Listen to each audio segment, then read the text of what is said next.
আমাকে যে দায়িত্ব দেওয়া হলো এই নেগুর রাত, যাকে বলা হয় অষ্টলীলার সার অবিসার। বাবা, এই অবিসার লীলা কীর্তন পরিবেশন করার মতো কোনো যোগ্যতাই আমার নেই। বলবেন কেন? বৈষ্ণব পদাবলী সাহিত্যে বলা হলো অবিসার লীলা কীর্তন পরিবেশন করতে গেলে শুদ্ধ বৈষ্ণব হতে হয়। শুদ্ধ বৈষ্ণব ছাড়া এই অবিসার লীলা পরিবেশন করা যায় না। আবার শুদ্ধ বৈষ্ণব ছাড়া এই লীলা আস্বাদনও করা যায় না। দেখতেই পাচ্ছেন আমি অবুঝ বালক, নিরেক মূর্খ, জ্ঞানহীন, বিদ্যাহীন, বুদ্ধিহীন। এই অবিসার লীলা যে কীর্তন পরিবেশন করব, সেই বৈষ্ণবত্ব আমার মধ্যে নাই। আপনারা এই আসরে যারা আছেন, আপনারা হচ্ছেন শুদ্ধ বৈষ্ণবজন, সাধুজন। আপনাদের দৃষ্টি কমার দৃষ্টি, আমার ভুল ত্রুটি অপরাধগুলো আপনারা কমা সুন্দর দৃষ্টিতে দেখবেন। অনেক অনেক বৈষ্ণবী অপরাধ হবে, আপনারা বৈষ্ণব দৃষ্টিতে আমার ভুল ত্রুটি অপরাধগুলো কমা সুন্দর দৃষ্টিতে দেখবেন। যারা দাদারা দাঁড়িয়ে আছেন, যদি একটু সুযোগ হয় 5 মিনিট অন্তত কীর্তন আসরে বসবেন। আমি বলছি না যে বসতে হবে, কারণ হরিনাম কৃষ্ণ নাম ঘরে বসেও করা যায়, যায় না? হরিনাম কৃষ্ণ নাম ঘরে বসে করা যায়, শ্রবণ করা যায়, কীর্তন করা যায় বিভিন্ন যোগাযোগ মাধ্যমে। হ্যাঁ, শ্রবণ করা যায়। এই যে আমার দাদা এসেছেন, লিটন দাদা, ইউটিউবের মাধ্যমে কীর্তন প্রচার হবে। কীর্তন কুলাউড়া, কীর্তন মিডিয়া, এই যে বিভিন্ন চ্যানেল আছে আমার দাদার, তো প্রচার হবে, ঘরে বসেই শোনা যাবে, তাই তো? এখানে আসার কারণ কি? এখানে আমরা কেন এলাম? যে ভক্ত সঙ্গ করলে পরে কৃষ্ণ সঙ্গ হয়, আর ভক্তের মাঝে বিরাজ করেন আমার কৃষ্ণ দয়াময়। এখানে আসার কারণ হলো ভক্তের পাশে, ভক্তের স্পর্শে বসা। কোনই একজন শুদ্ধ ভক্তের পরশ যদি আমার পাপী দেহে লেগে যায়, আমার পাপী দেহটা পবিত্র হয়ে যেতে পারে। যার কারণে এই ভক্ত সঙ্গ করা, সাধু সঙ্গ করা। তো আমি বলবো খানিক সময় 2-1 মিনিট 5 মিনিট যতক্ষণ পারেন একটু আসরে বসবেন, ভক্ত সঙ্গ করবেন। যখন ভালো লাগবে না চলে যাবেন। হরি বল।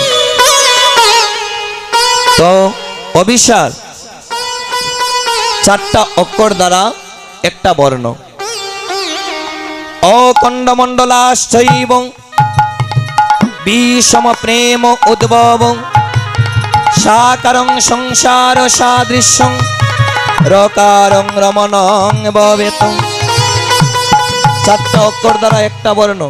অতে অখণ্ডমণ্ডলাশ্চৈব, বিতে বিষম প্রেম উদ্ভব, সাতে সাকারং সংসার সাদৃশ্যং, রতে রকারং রমণং ভবেত। অতে অখণ্ড, যার কোনো খণ্ড নাই। বিতে বিষম প্রেম উদ্ভব, এই অবিসারে যে প্রেম আছে, যে রস আছে, আর কোন লীলায় সেই প্রেম সেই রস আস্বাদন করা যায় না। সাথে সাকারং সংসার সাদৃশ্যং, সংসারে তাকিয়া আপনি সাকার মূর্তির উপাসনা করুন। বলে আপনার ভক্তি দ্বারা নিরাকার ঈশ্বর সাকার রূপে আসিয়া প্রকট হতে পারেন। এই যে আমরা সাকার মূর্তির উপাসনা করি, প্রকট হতে পারেন বলে ভক্তি থাকতে হবে কার মতো? মুকুন্দ দাসের পুত্র রঘুনন্দনের মতো, যে রঘুনন্দন পাথরের মূর্তির সেবা দিয়েছিল। 5 বছরের সন্তান রঘুনন্দনের কাছে গোপীনাথ হার মেনেছিলেন তার ভক্তির কাছে, তার নয়নের জলের কাছে। বলে নিরাকার ঈশ্বর সাকার মূর্তির মধ্যে আসিয়া প্রকট হলেন। সাকারং সংসার সাদৃশ্যং, সংসারে তাকিয়া আপনি সাকার মূর্তির উপাসনা করুন। বলে নিরাকার ঈশ্বর আপনার ভক্তির কাছে পরাজিত হয়ে দরা দিলে দিতেও পারে। রকারং রমণং ভবেত, এই অবিসারকে রমণ করতে হবে। বলে কেমন করে? শ্রীমতী রাধারানী যেমন করে রমণ করেছিলেন। ওমা, অবিসার শব্দের অর্থ কি গো? বৈষ্ণব পদাবলী সাহিত্যে বলা হলো অবিসার শব্দের অর্থ হলো যাত্রাপথ বা গমন করা। বলে কোথায় যাত্রা করা মা? কোথায় যাত্রা করা গো? স্বামীর বাড়ি থেকে বাপের বাড়ি? বলে না, জীব আত্মা পরমাত্মার উদ্দেশ্যে যাত্রা করা। বলে জীব আত্মাকে আর পরমাত্মাকে?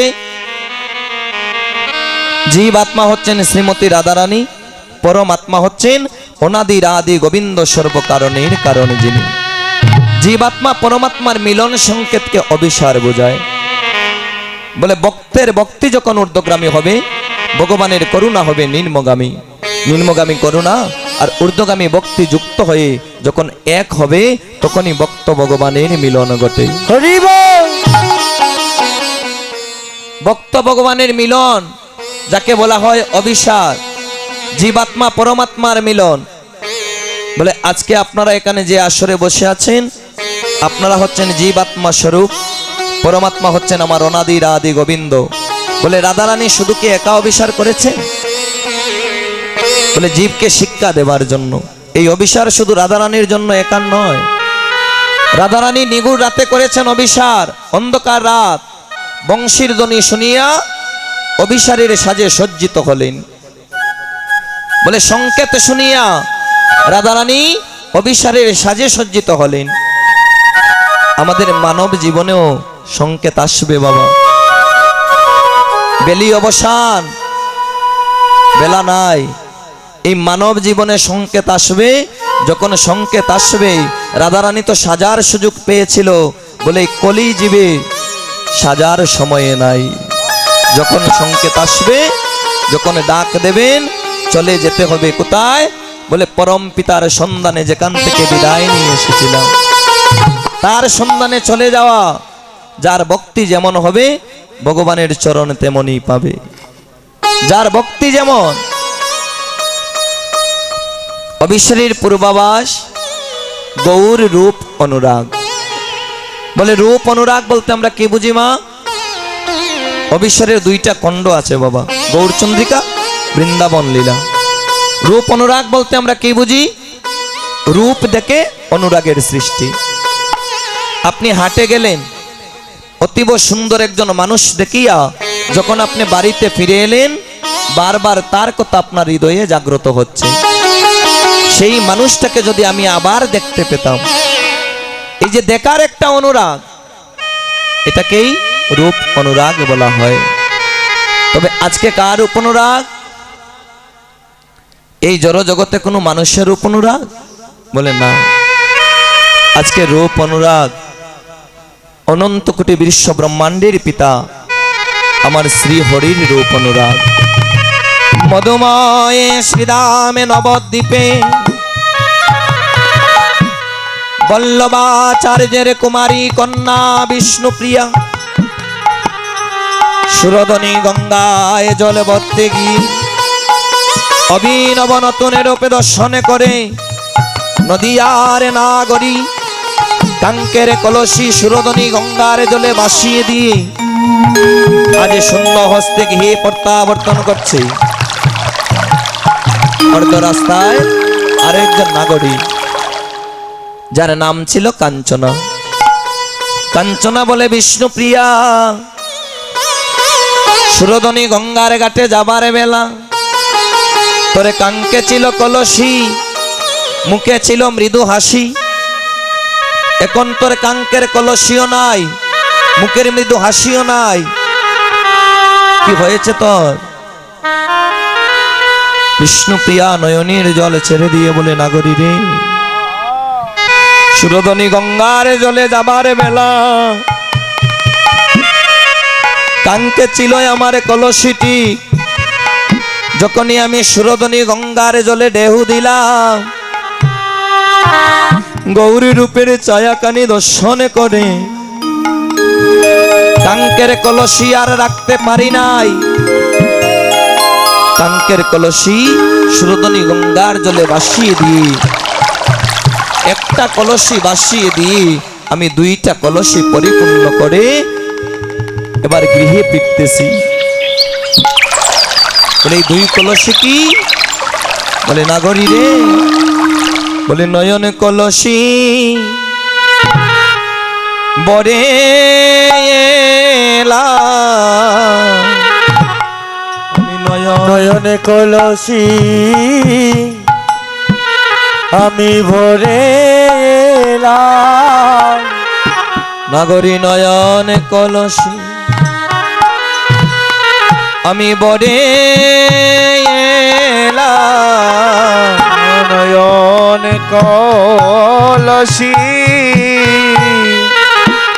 আমি ভরে এলাম। কেন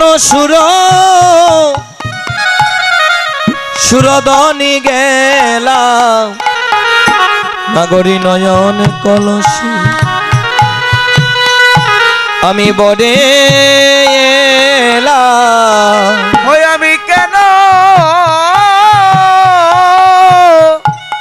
সুরদনি গেলাম। ও নাগরী আমি নয়ন কলসি আরে বরেলা কেন গেলাম সুরদনি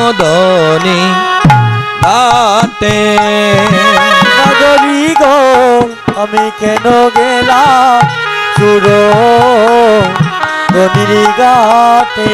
ও নাগরী আমি কেন গেলাম সুরদনি ঘাটে।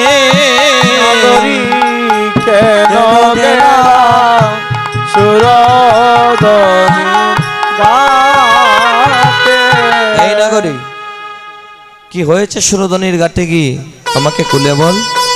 বলে নাগরী রে সুরধনির ঘাটে চাঁদে হেরিলাম। সুরদনির ঘাটে চাঁদে হেরিলাম।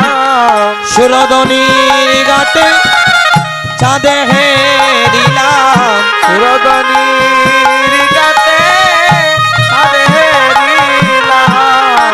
আমি চাঁদে হেরিয়া ফাঁদে পড়িলাম। সুরধনির ঘাটে চাঁদে হেরিলাম। ওই আমি চাঁদে হেরিয়া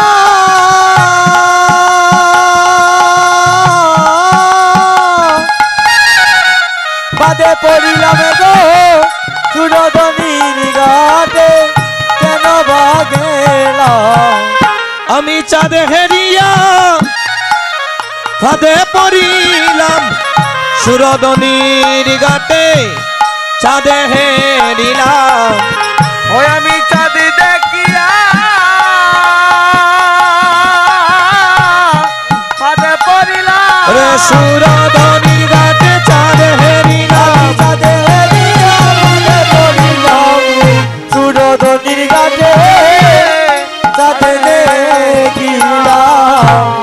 এই নাগরী পাগল হয়ে গেলি? হ্যাঁ আমরা জানি চাঁদ উঠে আকাশে আর তুই বলছিস সুরধনী গঙ্গার জলে। হ্যাঁ? হায় গো এক সাদ গগনে উদয় আমরা সবে জানি। হায় গো এক চাঁদে গগনে উদয় আমরা সবে জানি। হায় হায় এক সাদ গগনে উদয় আমরা সবে জানি। হায় গো এক চাঁদে গগনে উদয় আমরা সবে জানি। গঙ্গারে ঘাটে চাঁদের তরু পেরুতি লয়ালি। গো গঙ্গারে ঘাটে চাঁদের তরু রুটি লয়ালি। হায় গো গঙ্গারে ঘাটে চাঁদের তরু পেরুতি লয়ালি। হায় গো গঙ্গারে ঘাটে চাঁদের তরু রুটি লয়ালি। হায় হায় এক সাদ গগনে উদয় আমরা সবে জানি। হায় হায় কে চাঁদে গগনে উদয় আমরা সবে জানি। হায় হায় মাটিতে চাঁদের উদয় দেখবে যদি আয় সোনার সাথে কেউ দেখলো না দেখলো নদিয়ায়। আয় মাটিতে চাঁদের উদয় দেখতে যদি আয় আয় গো সোনার চাঁদি কেউ